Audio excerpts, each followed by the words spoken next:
Welcome back, and joining us on the show now is Mr. Vipul Shah. He's chairman at Gems and Jewellery Export Promotion Council. Mr. Shah, hi, thank you so much for joining us. Congratulations, first of all, because you've been awarded the most influential people in global diamond trade for 2023. How does that feel? And also, how would you look at the industry for the year gone by in sense of diamonds? Good afternoon, Manisha. Thank you. First of all, thank you very much. This recognition is for the industry. Because it was an industry decision and I was leading the industry.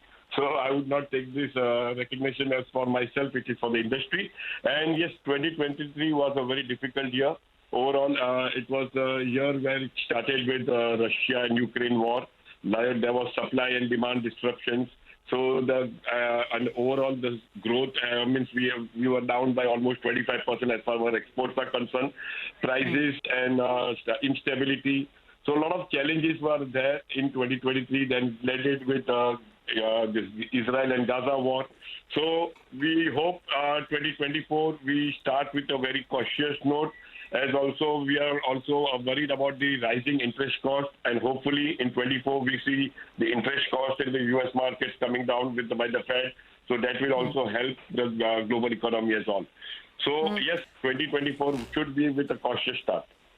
All right. Mr. Shah, as you said that the demand was down 25% in the previous year. This is domestic or exports? It is on the export front. Domestic market was much better comparatively to the export industry.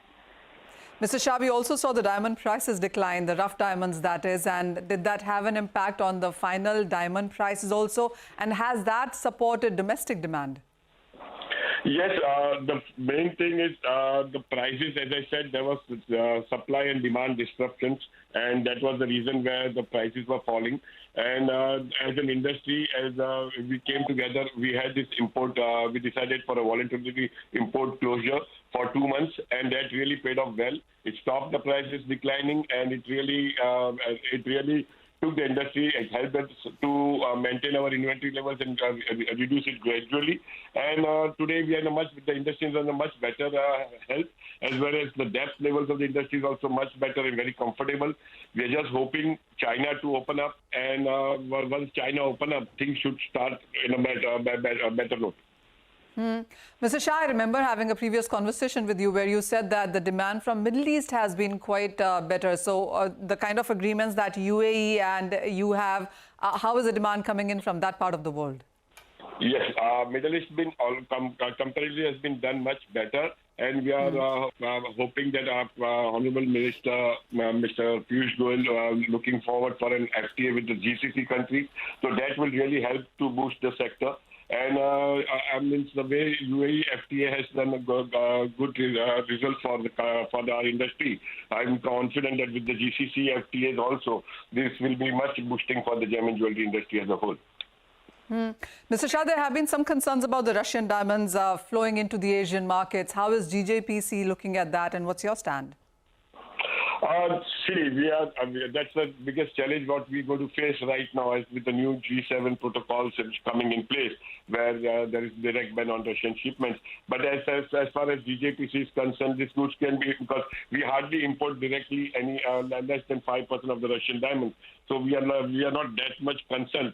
So whatever goods coming in will be kept separately and will be marketed into the different countries, into China and other markets, Middle East and other markets. So I don't see any issue, and gradually things will pave way for it. Mr. Shah, as we start into the new year, and as you said, there's a bit of a caution as you step into this year, but there is better trade numbers also already starting to show up. There's budget around the corner. I mean, we know it's an election year, but with the kind of exhibitions that we saw in the previous year, which gave us good numbers, how are you looking at the first quarter of the first half of this year when you look at various other countries, the kind of conversations that you're having there? See, 2024, we are beginning on the 4th of January. We are starting with our IIJ signature show with this year, and it will really support the whole gem and jewelry industry. It will support the gold prices as well, which is currently, if you see, there is a lot of volatility on the gold prices also. So this signature show will really help all the customers to come together. The demand and stability of the prices in the gold is also very much important for the industry. And overall, I personally feel this industry is heading towards, we are seeing going to be the first quarter should be a good quarter comparatively to the last year. And we see some kind of demand taking place coming from the US as well. We have seen some good Thanksgiving sales taken place in the US. We are seeing some kind of demand shooting up from the Middle East as well. So hopefully first quarter looks encouraging, and hopefully Chinese market then opening up should also really help to boost our gems and jewelry export as a whole. Okay. Okay. All right, Manisha, thanks very much for bringing us that update. Just want to wrap up the show, but before we do that, just keep your eye out on Eicher Motors, which just came out with its auto sales numbers, and the stock has trended lower, so we just need to delve a little deeper in terms of the numbers. But as you can see, Eicher Motors is down around 2.2%. Well, with that, it's also a wrap on Halftime Report. Our Business Lunch will take all of the action forward, including the auto sales. Stay tuned.